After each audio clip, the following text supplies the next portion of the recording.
Hər vaxtınız xeyir olsun əziz müdavimlərim. Bu videoda biz Piaget'in zehni inkişafın mərhələləri nəzəriyyəsindən danışacağıq. Piaget bu nəzəriyyədə deyir ki, uşaqlara hazır biliklər verməyin. Şərait yaradın, uşaqların özü müstəqil şəkildə öyrənsin. Əgər biz biliyi uşaqlara hazır şəkildə versək, bu uşaqlar üçün maraqlı olan deyil. Amma əgər biz şərait yaratsaq, uşaqların özü müstəqil şəkildə biliyə yiyələnsə, bu uşaqlarda maraq yaradacaq. Piaget deyir ki, elə əsas məsələ də budur. Uşaqda maraq oyatmaq. Biz uşaqda maraq oyatmalıyıq. Biz şərait yaratmalıyıq ki, özü müstəqil şəkildə biliklərə yiyələnsin. Piaget deyir ki, əgər müəllim hansısa bir biliyi hazır şəkildə deyirsə, tələsik şəkildə öyrədirsə, uşağın o biliyi kəşf etməsinin qarşısını almış olur. Məsələn, müəllim desə ki, uşaqlar, bilirsiniz, mavi və sarı rəngi qarışdırdıqda yaşıl rəngi olur. Bu uşaqlar üçün maraqlı olan deyil, çoxu heç başa düşən deyil, başa düşən yadında saxlayan deyil. Amma uşağın bir əlinə mavi rəng vurulsa, bir əlinə sarı rəng vurulsa və uşaq bu rəngləri bir-birinə qarışdırsa, görsə ki, sarı və mavi rəngi qarışdırdıqda yaşıl rəngi olur, özü təcrübədən keçirib, özü kəşf etsə, bu uşaq üçün daha maraqlı olacaq, daha yaxşı dərk eləyəcək, daha yaxşı yadında saxlayacaq. Piaget deyir ki, kəşf etmələri üçün, müstəqil öyrənmələri üçün şərait yaradın. Bütün ləvazimatlarla, bütün avadanlıqlarla təmin eləyin. Məsələn, uşaq maqnitin necə işlədiyindən maraqlanır. Müəllim desə ki, hə, maqnit dəmir cisimləri özünə çəkir. Bu quru məlumat uşağın zehni fəaliyyətini hərəkətə gətirmir, uşaqda maraq oyatmır, uşağın yadında qalmır, başa düşsə də bir müddət sonra onu unudur. Amma Piaget deyir ki, siz ləvazimatlarla təmin edin, qoyun özü onu kəşf etsin, özü onu təcrübədən keçirsin. Məsələn, uşaq əlinə bir maqnit götürsün, bir kağız götürsün. Maqnit kağızı özünə çəkmədi. Taxtanı özünə çəkmədi. Qəpiyi özünə çəkdi ya da mismarı özünə çəkdi. Piaget deyir ki, qoyun özü təcrübədən keçirsin, özü kəşf etsin. Bu halda onun zehni fəaliyyəti hərəkətə gəlir. Və Piaget bu nəzəriyyədə oyunların rolunu da çox qiymətləndirir. Deyir ki, uşaqlar oyunlar vasitəsilə yaxşı öyrənirlər, xüsusilə də aşağı yaşda olan uşaqlar. Aşağı yaş qrupunda olan uşaqlar oyunlarla daha yaxşı mənimsəyirlər dərsləri. Piaget bir məsələni də qeyd edir. Qeyd eləyir ki, uşaqların yaş xüsusiyyətlərini nəzərə alaraq təlim prosesini qurun. Bu dövrdə olan uşaqların xüsusiyyəti budur. Bu dövrdə olan uşaqların xüsusiyyəti budur. Bu dövrdə olan uşaqların xüsusiyyəti budur. Biz təlim prosesini qurarkən bu xüsusiyyətləri nəzərə alaraq qurmalıyıq. Birazdan danışacağıq. Məsələn, ilkin əməliyyatlar mərhələsi 2-7 yaş dövrünü əhatə edir və o dövrün xüsusiyyətlərindən biri də egosentrik düşüncədir. Egosentrik düşüncə, yəni mən mərkəzçiliyi, dünya mənim ətrafımda dolanır, dünyanın mərkəzində mənəm. Məsələn, uşaqlardan biri su istədikdə, xüsusilə də aşağı yaş qruplarında, 2-7 yaş qrupunda, digər deyir ki, mən də istəyirəm. Niyə? Çünki düşünür ki, o su istədi. Müəllimin diqqəti ona yönəldi. O önə çıxdı. Mən də istəyim. Müəllimin diqqəti mənə də yönəlsin. Mən də önə çıxım. Bu egosentrik düşüncədir və ilkin əməliyyatlar mərhələsində olur bu.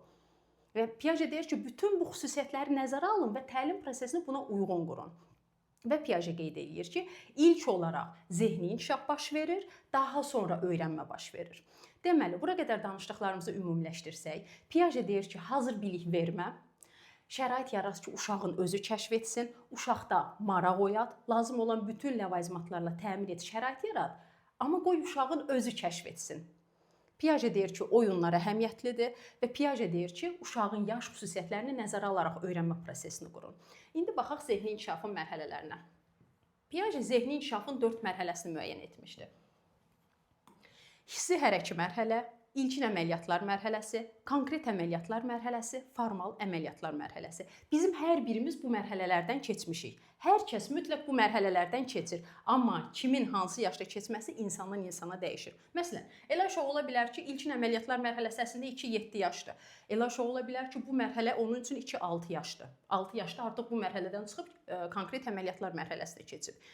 Yəni hər kəs bu mərhələlərdən keçir, amma kimin hansı yaşda bu mərhələdən keçməsi insandan insana dəyişir. İndi gəlin bu mərhələlər haqqında daha ətraflı danışaq. İlk olaraq hissi hərəki mərhələ. Buna biz sensomotor mərhələsi də deyə bilərik. Bu mərhələdə nə baş verir? Gəlin adına baxaq. Baxın, hissi hərəki. Bu mərhələdə olan uşaqlar üçün dünya hiss etdikləri, hərəkət etdikləri qədərdir. Yəni, hərəkət etdiyi alan qədərdir dünya onun üçün. Hiss etdiyi alan qədərdir dünya onun üçün. Belə loru dildə desək, bu mərhələdə olan uşaqlarda, yəni 0-2 yaş qrupunda olan uşaqlarda düşüncə olmur. Ətraf aləmi hisslərlə, reflekslərlə öyrənirlər. Əşyaları manipulyasiya edirlər, əlinə gələn hər şeyi ağzına aparır, dadına baxmaq istəyir. Bu mərhələnin xüsusiyyətləridir və bu mərhələdə bir də nə var? Əşya davamlılığı. Məsələn, uşağa hansısa bir oyuncağı göstərirsən, uşaq buna baxır, gülür. Təxminən bu aylar da dəyişə bilər. Təxminən 7-8 aya qədər. Buna baxır, gülür. Amma bunu mən arxamda gizlətsəm, uşaq onu axtarmır. Uşaq onu görməyəndə elə bilir ki, bu əşya artıq yoxdur. Amma təxminən 9-10 ayında olan uşaq oyuncağı göstərirəm, baxır, gülür. Oyuncağı arxamda gizlətdikdə onu axtarır. Bilir ki, o yenə də var. Onun görmədiyi vaxtda da bu əşyanın var olduğunu bilmək əşya davamlılığıdır. Yəni əşyanın davamlı olaraq var olduğunu bilmək də hissi hərəki mərhələnin xüsusiyyətlərindən biridir. Və bir də bu mərhələdə ayrılıq təşvişi sindromu olur ki, məsələn, uşaq anasından ayrı qaldıqda ağlamağa başlayır. Deməli, hissi hərəki mərhələdən nə danışdıq? 0-2 yaş qrupunu əhatə edir. Bu mərhələdə dünyanı hiss etdikləri, hərəkət edə bildiyi qədər başa düşür, düşüncə olmur, ətraf aləmi hisslərlə, reflekslərlə öyrənir, əşyaları manipulyasiya edir, əşya davamlılığı formalaşır, ayrılıq təşvişi sindromu bu mərhələdə olur. İndi keçək növbəti mərhələyə. İlkin əməliyyatlar mərhələsi. İlkin əməliyyatlar mərhələsi 2-7 yaşa əhatə edir. Dediyim kimi, yaşlar şərtidir, dəyişə bilər uşaqdan uşağa. Bu mərhələnin əsas əlamətlərindən biri odur ki, dil inkişaf edir, nitq inkişaf edir, uşaqların söz ehtiyatı artır. Bu mərhələnin xüsusiyyətlərindən biri elə əvvəlində də dərsimizin dediyim kimi egosentrik düşüncədir. Dünya onun ətrafında fırlanır, dünya onun mərkəzindədir. Özü bir şeyi sevirsə, elə bilir hər kəs onu sevməlidir. Özü bir şeyi görürsə, elə bilir hər kəs onu görür. Özünün ən sevdiyi rəng məsələn çəhrayıdır. Elə bilir ki, hər kəs çəhrayı rəngi sevməlidir. Dünyanın mərkəzində odur. Bu egosentrik düşüncədir və ilkin əməliyyatlar mərhələsində olur. Uşaq bu dövrdə öz təcrübəsinə əsasən fikir yürüdür. Məsələn, uşaq pəncərədən baxır ki, külək əsdi, yağış yağdı. Uşaq deyir ki, yağışın yağma səbəbi küləyin əsməsidir.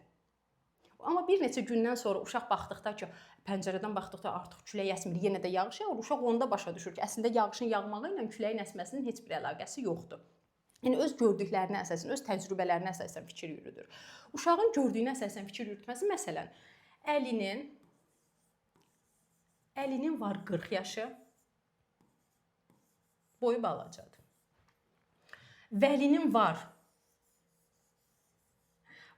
var 30 yaşı, boyu daha hündürdür. Uşaq deyir ki, Vəli daha yaşlıdır. Niyə? Çünki o daha hündürdür. Uşaq da niyə belə düşünür? Uşaq baxır ki, atası ondan böyükdür və atası ondan hündürdür. Anası ondan böyükdür, anası ondan hündürdür. Düşünür ki, hə, hündür olan adam, uzun olan adam deməli daha böyük insandır. Gördüklərinə əsasən fikir formalaşır. Və bu dövrdə Piaget müəyyən təcrübələr keçirmişdi. Yəni bu təcrübələri əlbəttə ki, əzbərləməyinizə ehtiyac yoxdur. Sadəcə bu dövrün mahiyyətini daha yaxşı anlaya biləsiniz deyə bu təcrübələri demək istəyirəm. Uşağın qarşısına, yəni bu yaş dövründə olan, yəni 2-7 yaş dövründə olan uşağın qarşısına 2 eyni ölçüdə qab qoyur. Və uşağın gözünün önündə bu qabların hər ikisinə eyni ölçüdə su dökür.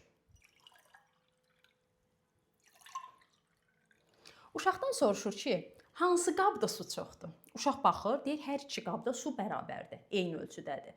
Yenə də uşağın gözünün qabağında qablardan birindəki suyu daha nazik və daha uzun olan bir qaba dökür. Uşaqdan soruşur ki, hansı qabda su daha çoxdur? Uşaq deyir ki, bu qabda su çoxdur. Niyə? Çünki bu daha uzundur. Bundan başqa bir təcrübə yenə aparır. Piaget qəpiklərlə aparır, mən taxtalarla göstərəcəm. Birinci sıraya 5 ədəd taxta düzür. İkinci sıraya da 5 ədəd taxta düzür və uşaqdan soruşur, hansı sırada taxtaların sayı çoxdur? Uşaq deyir ki, hər iki sırada taxtaların sayı eynidir, bərabərdir. Elə uşağın gözünün qabağında məsafələrini genişləndirir. Uşaqdan bir sıranın məsafəsini genişləndirir, daha aralı şəkildə yığır.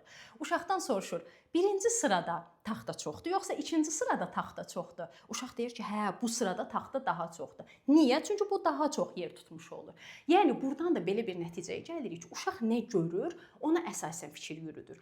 Bu mərhələdə uşaq bol-bol mühakimələr yürüdür və mühakimələri bir çox hallarda səhv olur, məntiqsiz olur. Məsələn, uşaq avtobusa minir, baxır ki, yaşlıların hamısı oturub. Uşaq düşünür ki, yaşlılar avtobusda, ayaq üstə dura bilmir. Amma növbəti dəfə avtobusa mindikdə uşaq baxdıqda ki, hə bir neçə nəfər yaşlı var, ayaq üstə durur, deyir ki, yox, yaşlılar ayaq üstə dura bilirmiş. Bu dövrdə bol-bol mühakimə aparır, səhv, məntiqsiz mühakimə aparır, öz təcrübələrinə əsasən fikir yürüdür, öz gördüklərinə əsasən fikir yürüdür. Və bu dövrdə uşaq barmaqlardan istifadə edərək hesablama aparır. Məsələn, ona deyirsən ki, 4 + 2 neçə eləyir? 4 tutur, 2 tutur və onu sayır. Barmaqlardan istifadə edərək hesablama aparır. Bu dövrdə yalnız bir məsələyə fokuslana bilir. Məsələn, bir çox həndəsi fiqurlar versək, desək ki, qruplaşdır, bir xüsusiyyətinə görə qruplaşdıracaq. Ya rənginə görə qruplaşdıracaq, ya formasına görə qruplaşdıracaq, yalnız bir xüsusiyyətinə görə qruplaşdıra bilir. Ya da bu mərhələdə uşaqlar maşınların hamısını eyni maşın kimi görür. Məsələn, əminin də maşını eynidir, dayının da maşını eynidir. Onları markalarına görə fərqləndirə bilmir. Atasının telefonu, anasının telefonu fərqli markadadır, amma onu telefon kimi deyir, bu da telefondur, bu da. Markalarına görə fərqləndirə bilmir. Belə, deməli, bu mərhələdə eyni zamanda onu da qeyd edim ki, bu mərhələdə rollu oyunlar da çox əhəmiyyətlidir. Yəni, rollu oyunları çox sevir və Piaget də deyir ki, bu yaş qrupunda olan uşaqlara, məsələn, 2-7 yaş deyirik, düzdür?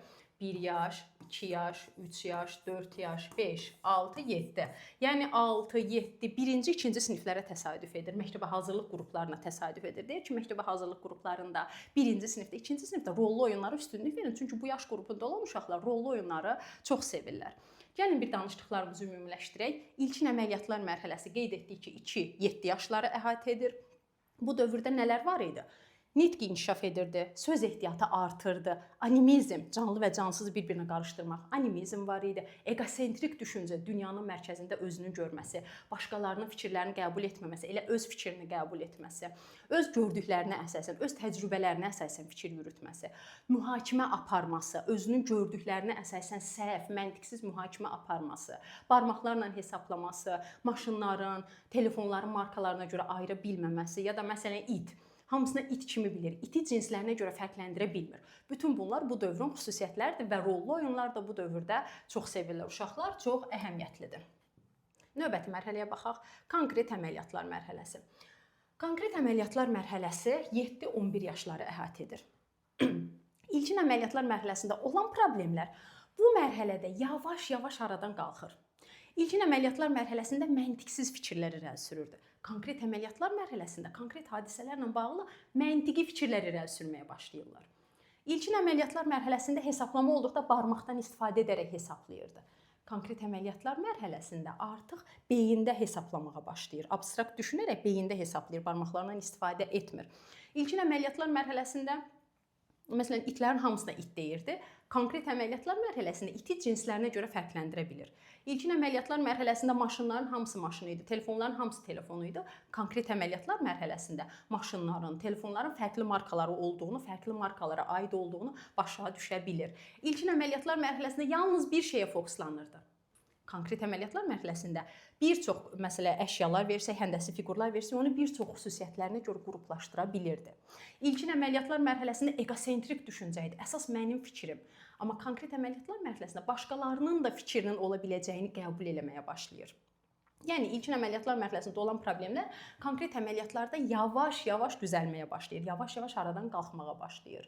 Və bu dövrün ən əsas xüsusiyyətlərindən biri induksiyadır, induktiv düşünmə. İnduksiya nədir?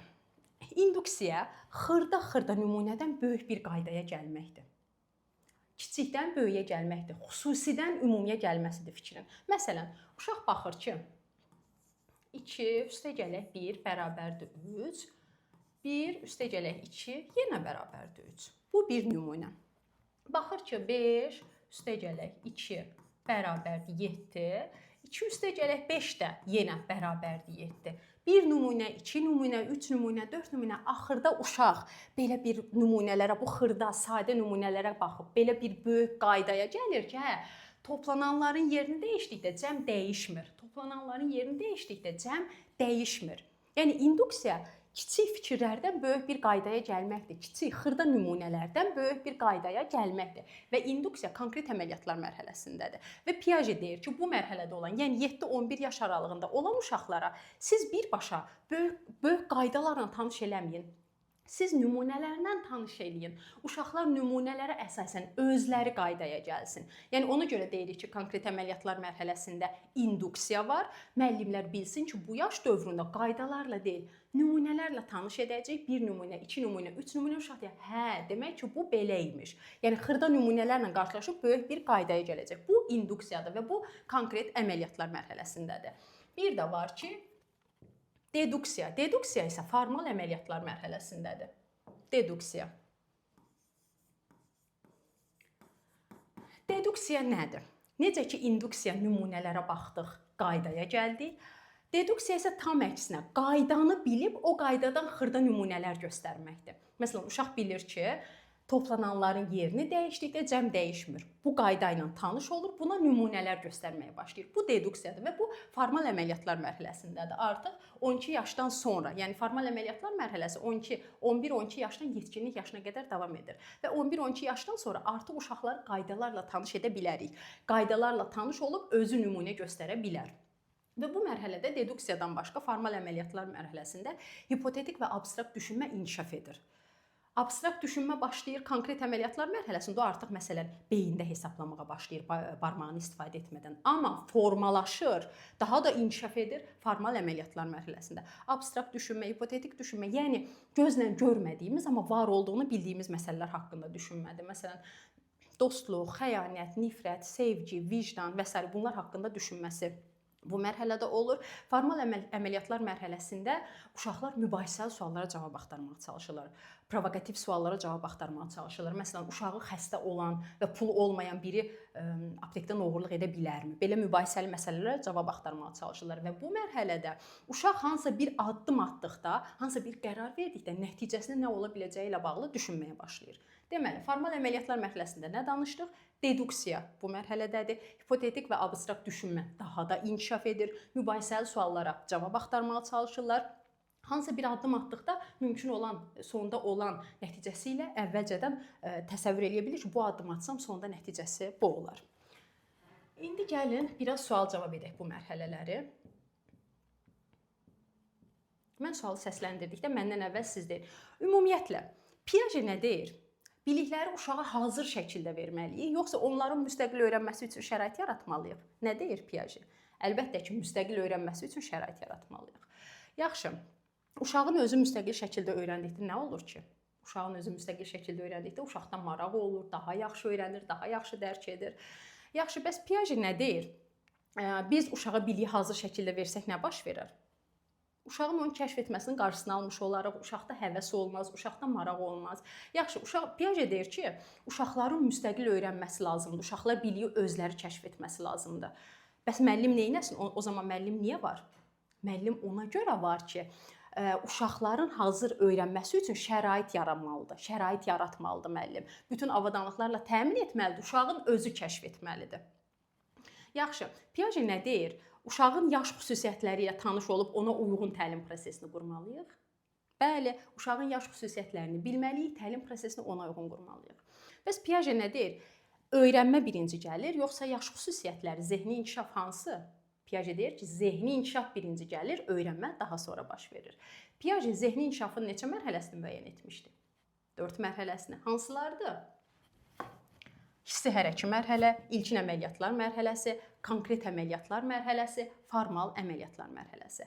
Hansında dedik ki, bu dövrdə uşaqlar hisslərlə, reflekslərlə öyrənir, əşyaları manipulyasiya eləyirlər, ayrılıq təşvişi sendromu olur, əşya davamlılığı formalaşır. Hansı mərhələdə?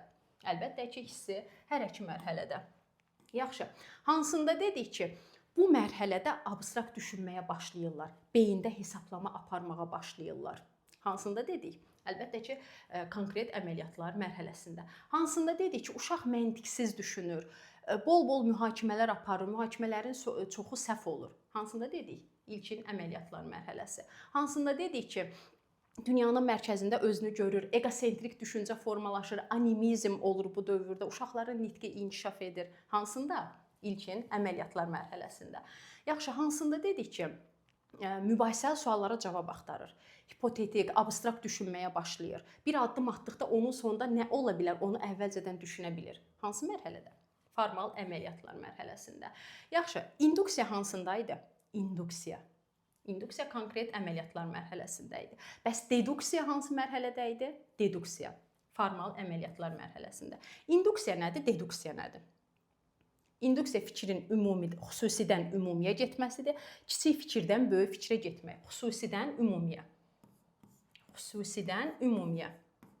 Kiçik fikirdən böyük fikrə getmək. Kiçik fikirdən böyük bir fikrə getmək. Kiçik nümunələrdən böyük bir qaydaya gəlmək. Bəs deduksiya nədir? Ümumidən, böyük fikirdən xırda nümunələrə gəlmək. Yaxşı. Bir nümunə deyim, deyin induksiyadır yoxsa deduksiyadır. Məsələn, uşaq baxır ki, evdə otağa bir müddətdir otaqdakı dibçəyə su vermir, quruyub.